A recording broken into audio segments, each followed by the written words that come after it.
What's up? Good morning. Happy Monday. We got another week for building lives and the careers that we want. I'm excited. This week, I'm going to talk about the S curve and how it applies to personal expansion, innovation, and value saturation. So the S curve, it's a mindset, it's a mental framework that we can apply to almost everything in life.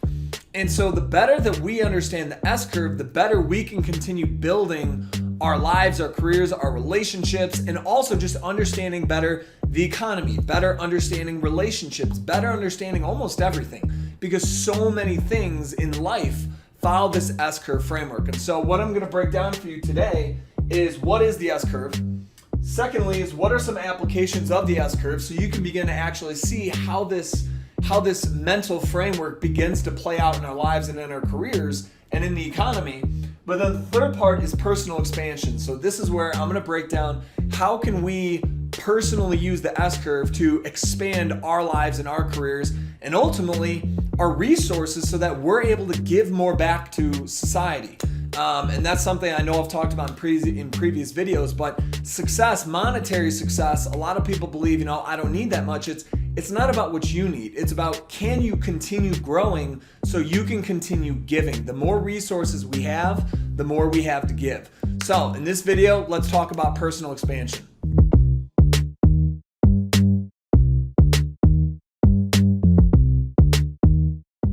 So to start, I want to pose you a question. How do we know when to make a change? And what's great about this question is it applies to everything. It applies to a business. It applies to our lives and our careers. It applies to relationships. It applies to public policy. It applies to philanthropy. It applies to everything because everything will change. And that's the very first concept about the S curve that we need to understand is one, change is the constant. So, in terms of any given scenario for anything, change will always happen. Even if we or the business or the program or whatever it is that you're analyzing, that thing could stay the same, the environment will still change. And so that is the most important thing when understanding this S curve is that's why the S curve exists. Change always exists. We could stay the same, the world is still going to move on. And the environment that we're living in will change. So that's the very first principle we need to embed in our systems and our understanding of the world, of the economy, of relationships is everything changes no matter what, whether we want it to or not. So in terms of the S curve, how do we know when to make a change? Well, we cannot know if we cannot anticipate.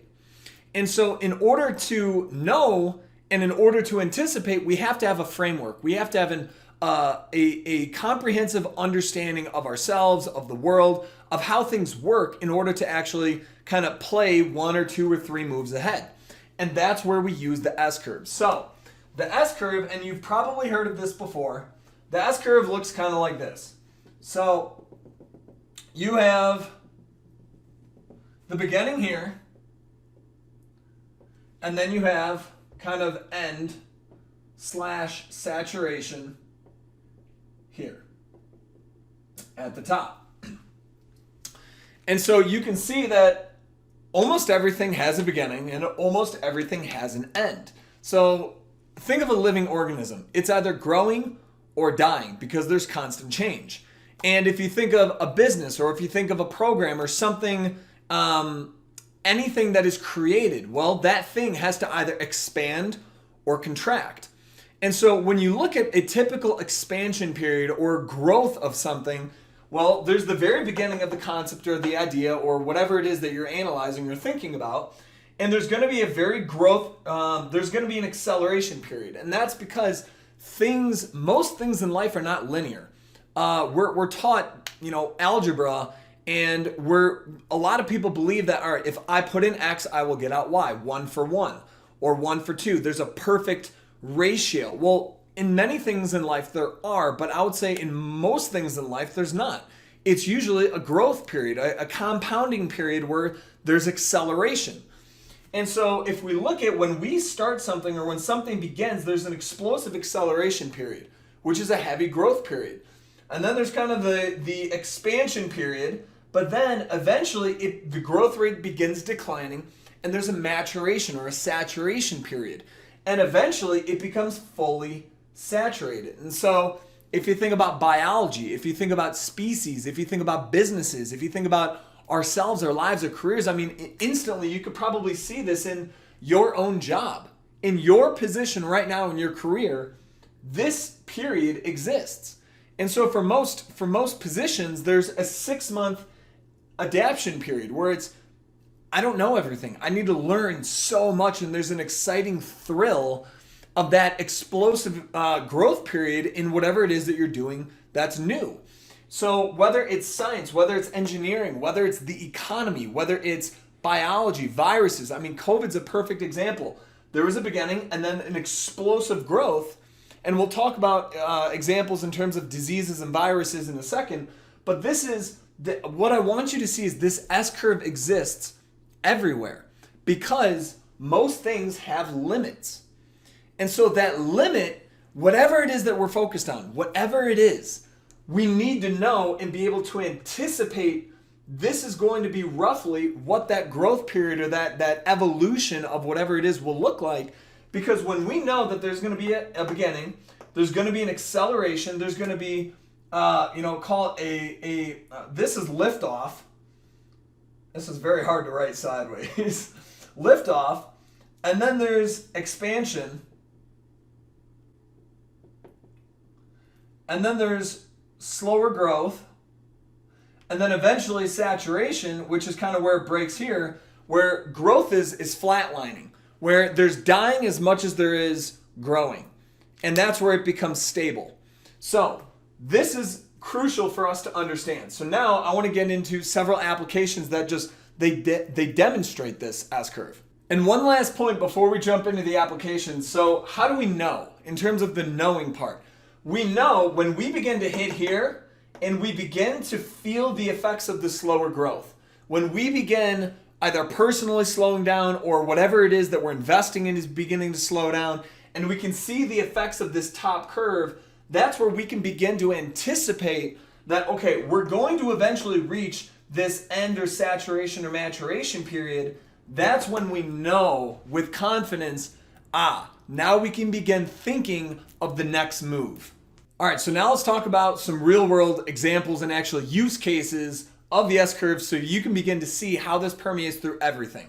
All right, so the first example is business. So if you think of a business and the beginning of a business, the growth and investment of a business, and then eventually that business is going to hit a value maturation stage. So let's start with Amazon. So as an example, you've got Amazon down here. Well, Jeff Bezos started Amazon just selling books. Now, what's important is a lot of people believe way back then that the whole goal was to sell books. Jeff Bezos knew that the internet was going to be exploding. And really quickly, think of the internet. The internet began, and then there was an explosive growth period through a network effect of the internet until eventually it will reach maturation, which is the maturation of the internet would be every human being on earth is connected to the internet. So call that, 7 billion users, but eventually there is a maturation or a saturation stage. Well, Amazon, in the very beginning, Jeff Bezos knew that he wanted to sell on the internet. And so immediately he was thinking through, all right, what commodity or what thing could I sell on the internet that would actually have a competitive advantage compared to a retail physical location? Well, books. You can't have a bookstore that has every book in the world. Well, Jeff Bezos knew that if he went on Amazon, he could sell on the internet and begin generating cash flow through selling on the internet. And the value proposition is the largest bookstore in the world. Now, he had a vision of being able to sell everything in the world online, but he started with books. Well, then you can see that Amazon, they grew, explosive growth selling books until eventually they, anybody who was going to buy off of Amazon and buy books off Amazon eventually knew there was a saturation of knowledge that, all right, all the people who were going to buy books off Amazon knew that they can buy books on Amazon. Well, eventually they hit a point where Jeff Bezos said, all right, we need to continue growing. Well, their growth in selling books began flatlining because eventually everybody knew who was going to buy books off Amazon on the internet knew about it. So they had to grow. Well, we're going to talk about how they did that. Well, now think about Apple and Microsoft. Well, what did both of them do? They followed very similar S-curves. Why? Because they both started selling computers. They knew, all right, and one of the original dreams or visions that Bill Gates had was every person in the world has a desktop computer or has a computer on their desktop, on their desk. So both of these visionaries, Bill Gates and Steve Jobs, both of them had visions that started with a computer. Well, they started producing computers, began selling computers, but eventually hit a point where most of their users or most of their target customers had bought computers. And so in order to continue selling, well, yes, they could come out with a new evolution, an improved version of that product every single year, but in order to really consistently expand their businesses, they had to consistently grow through expansionary S-curves, and I'll show exactly how they did that. And then I want to use economics before that, I want to show Nike as another example. So Nike began with selling shoes. Think about how many things Nike sells now. Does Nike just sell shoes?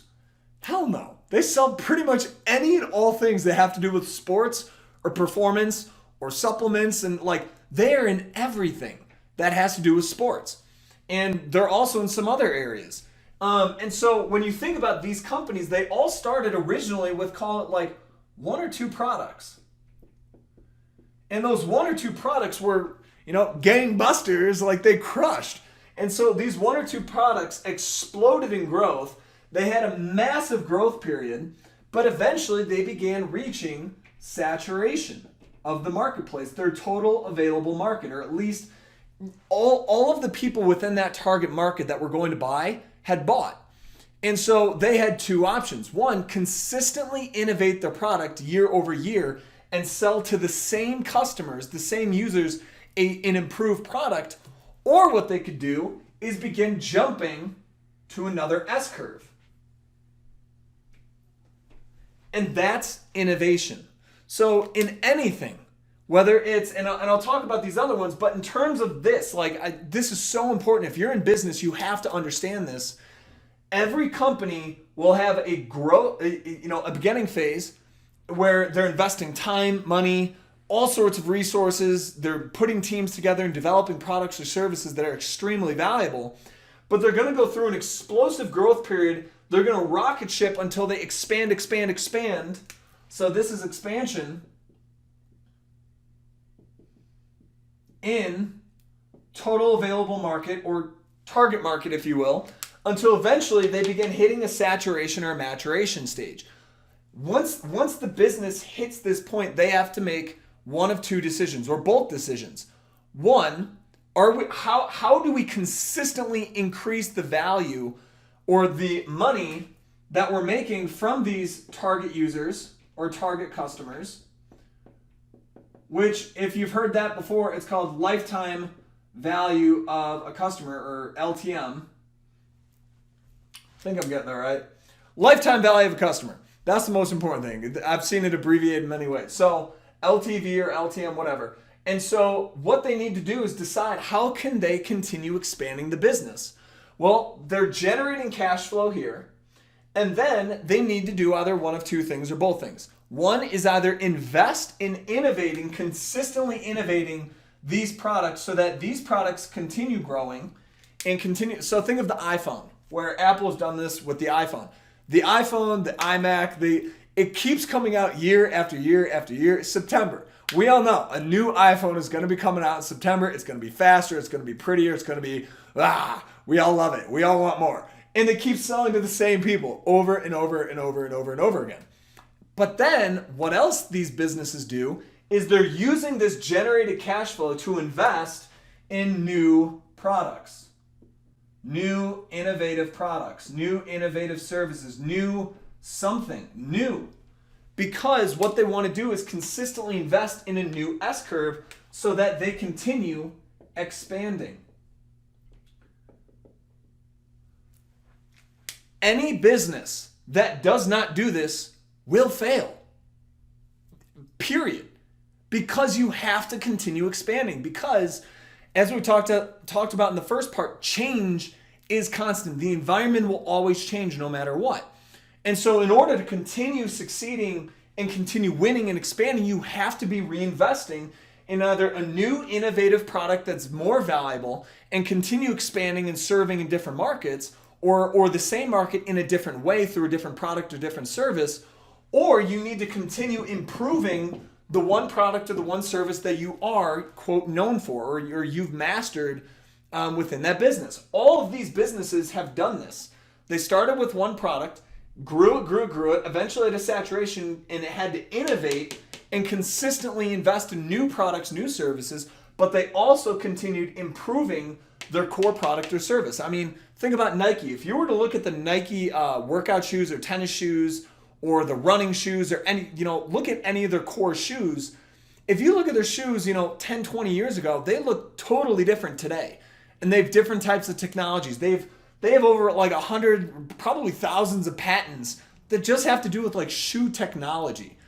And so what they've consistently innovated. All right, so this is the business side. Now, economics. Well, this is a much easier understanding because if you have a marketplace, if you have a market, that means that you have demand.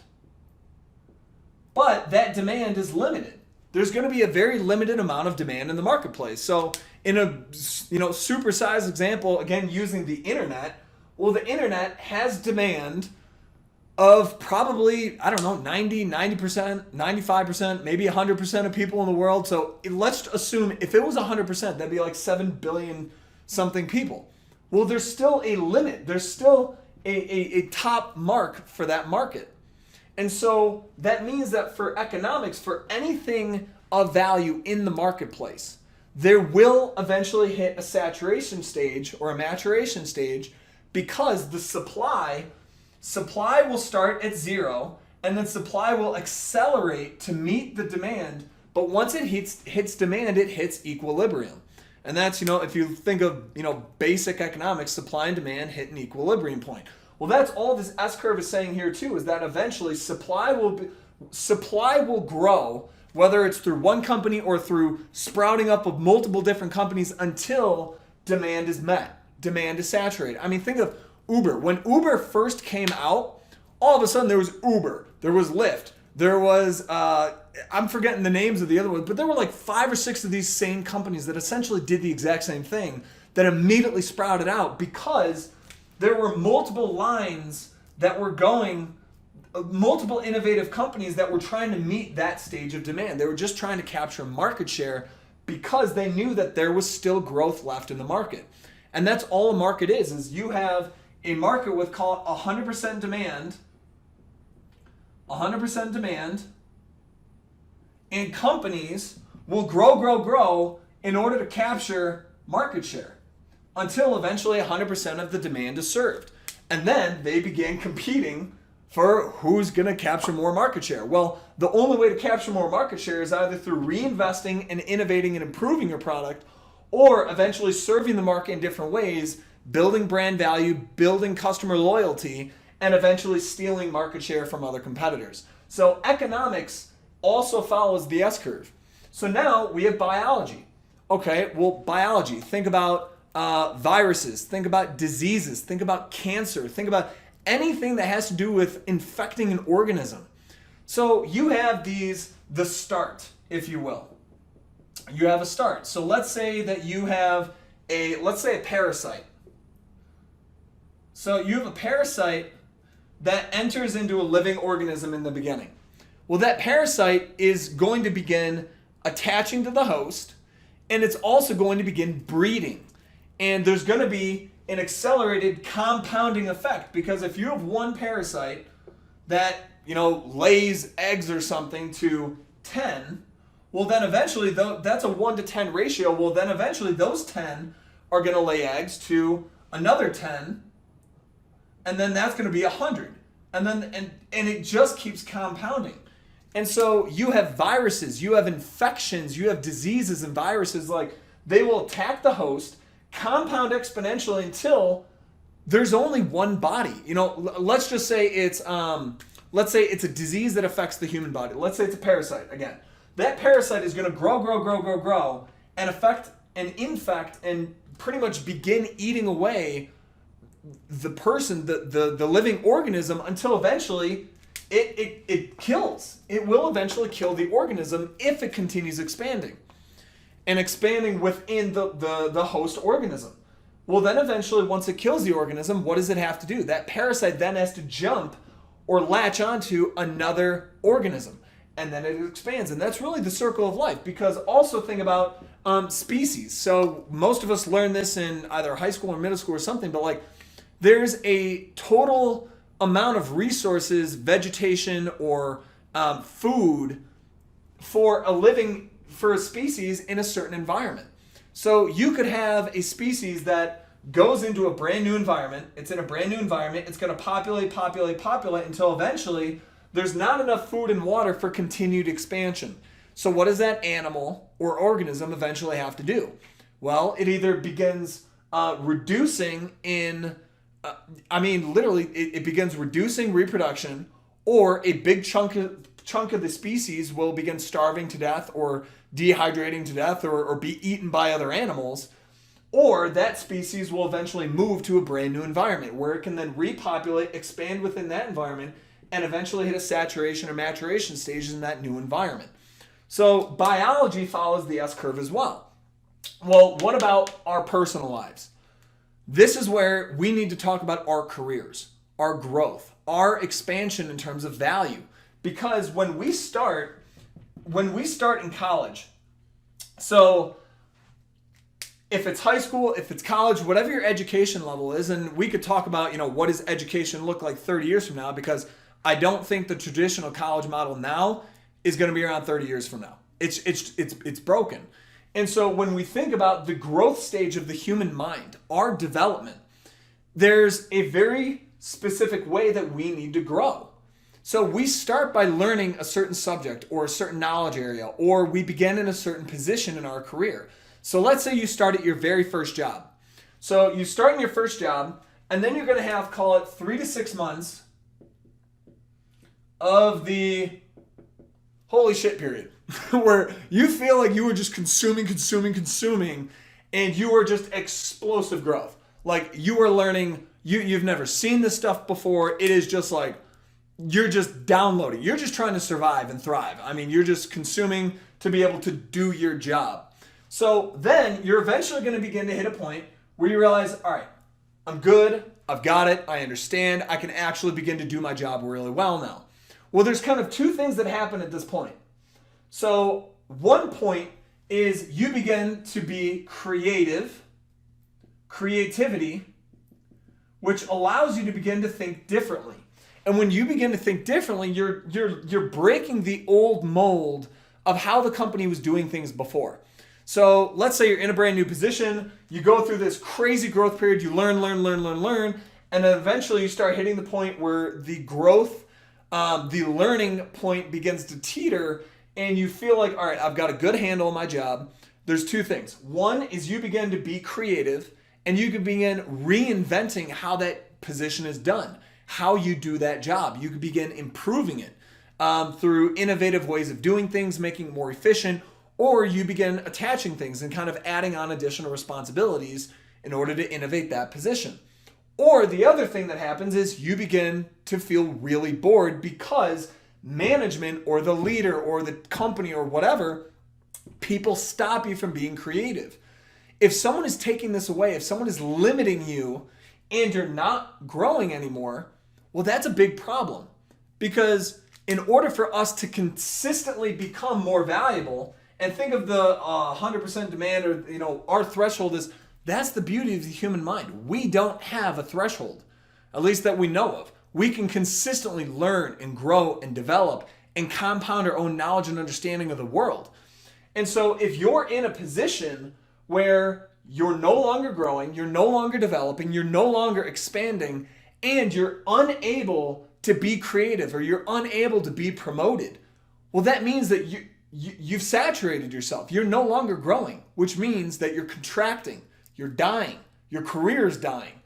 And so we have to make sure that our careers are consistently We're either, just like the businesses, just like economics, just like all these other things, is our careers, we need to consistently be either hopping to a new S-curve or reinventing and reinvesting into the S-curve that we're already in, and consistently year over year either redevelop and expand this S-curve and make it more valuable, or begin investing in a brand new S-curve. And so in the third section, this last section of the video, I'm going to explain exactly how can we think about our personal lives, our careers, maximizing our value so that we never get trapped by this value maturation. How can we consistently add more value to our companies, to other people, to the marketplace? So one, we get rewarded, but then two is the more that we personally expand, we can have a bigger impact on the world. All right, so now this third part is talking about our personal growth, our personal expansion in our careers. So what's important is Amazon, Jeff Bezos, if you think about Elon Musk, Steve Jobs, if you think about someone like a Michael Jordan or a LeBron James, if you think about anybody who's been, quote, substantially successful, or even Reed Hastings of Netflix, I love his story, but there's a lot of people, when you look at these people who've done incredible things, all of them were thinking 15 years ahead, at least. And so they had these really big dreams that they could see. And that is, I want to call that an epidemic. Like, so few people dream anymore. And I would say that that's one of the things that with a lot of the people I work with, it's getting them to dream big, dream, what do you want? If we don't know what we want, we can never have it. We can never build it. We can never create it. We can't invest in it. And we can't get other people to invest in us in order to do it or to achieve that. And so one of the first things that you have to do in order to expand personally, all of us have to do, is we have to actually create a dream.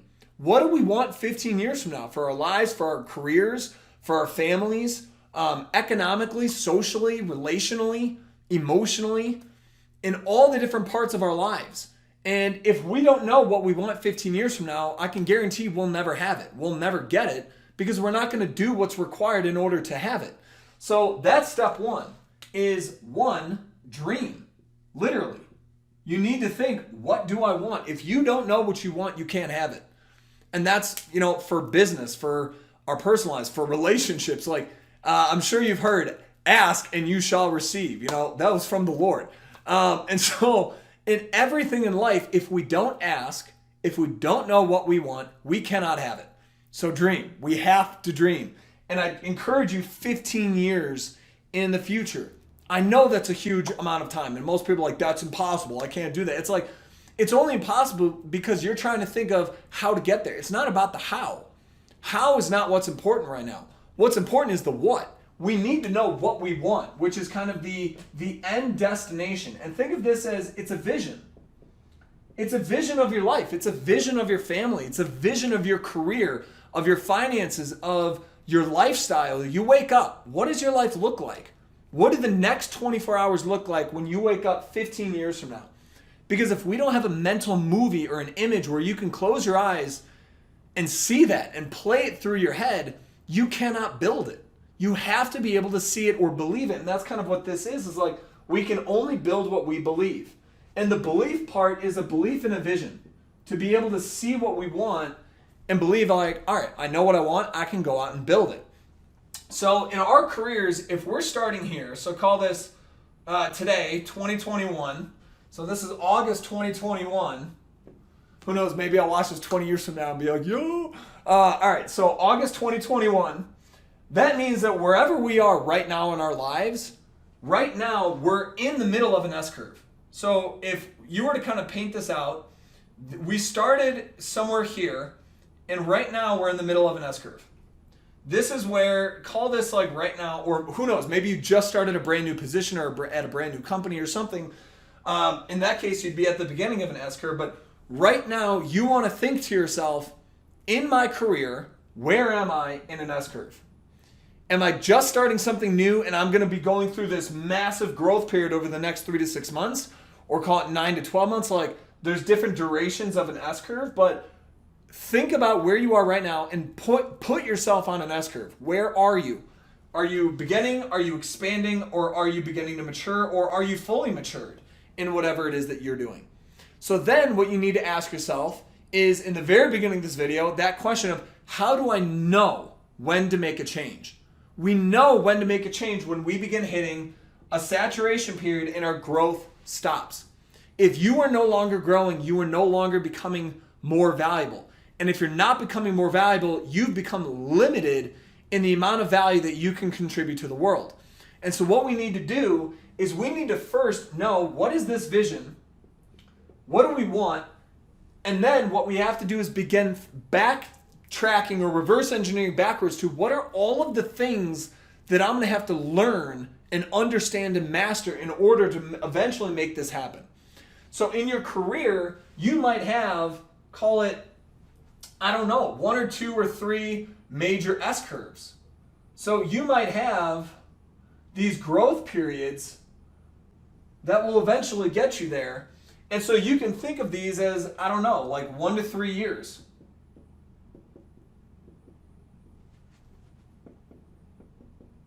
And again, the time frame, how long something takes is entirely dependent on what it is that you're trying to learn or do.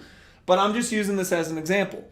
So let's say that you're currently in this growth phase. You eventually hit a point where you're no longer growing, right? So you're here. You're now saturated. Well, just like we talked about, is you're going to have to reinvest yourself into growth and development, which means that you're going to have to jump S-curves to something new. Now, what stops, this is a huge point. What stops most people from doing this? Fear of failure. Most people are terrified of this. Most people hate doing new things because they're going to suck at it.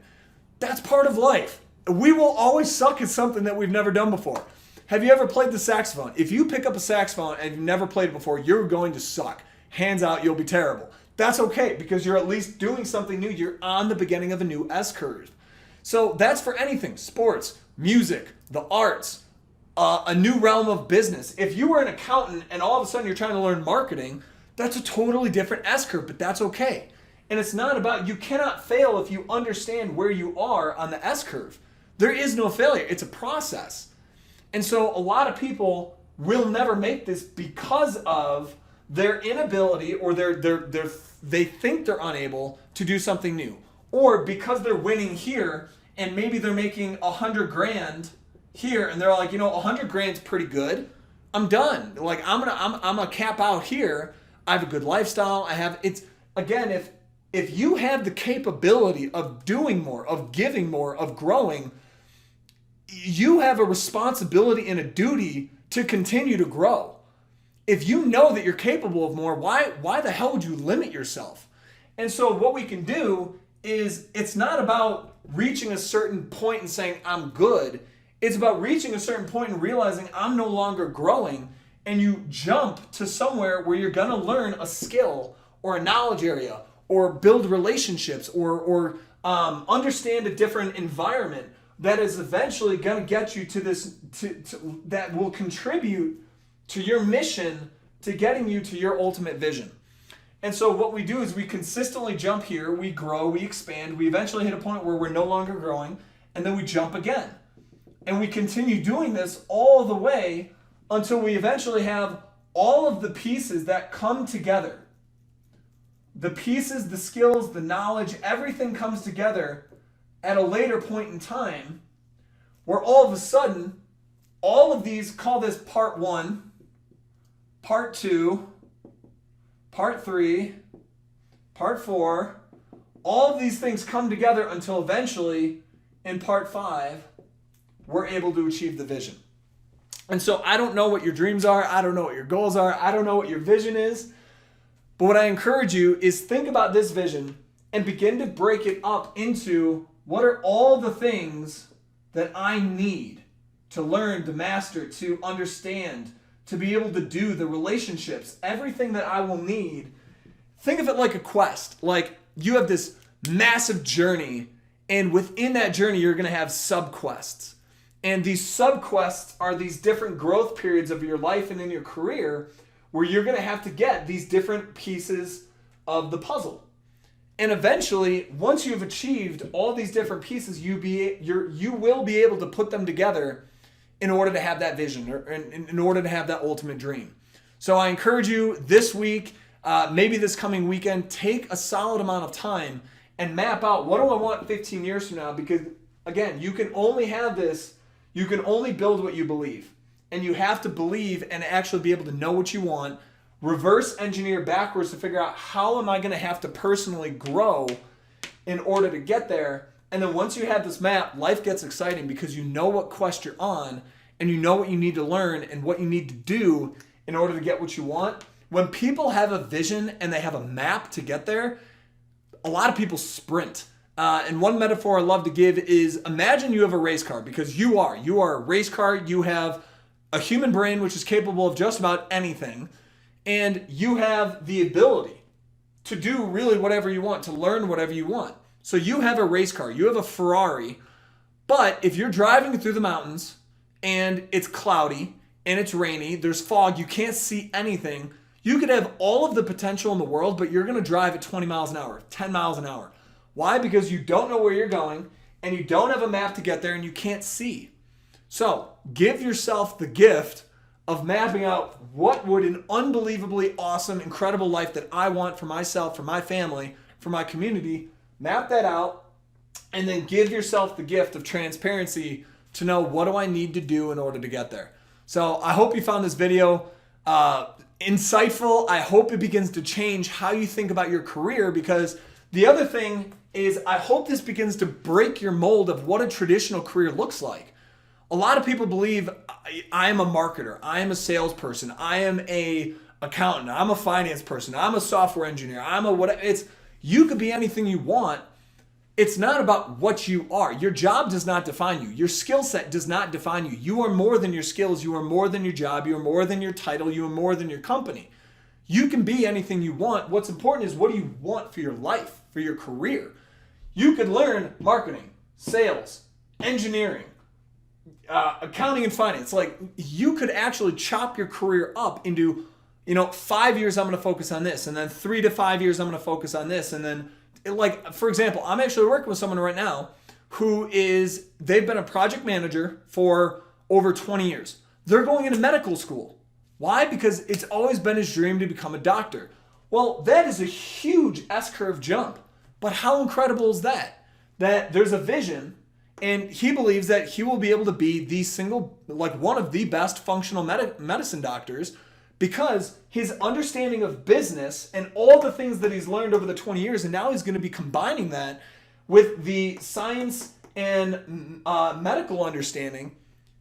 How incredible how you can take these two areas, combine them together, and create something significantly more valuable than other things that are out there. So I encourage you, begin to think about, it's not about doing one thing for a very, very long period of time. Instead, it's about asking yourself, what are the pieces that I need to gather in order to create and build something of exceptional value, whether that's you being able to provide a service or being able to create a product, or even a mix of the two into the marketplace. So have an outstanding week. I'm rooting for you. Continue to be your best.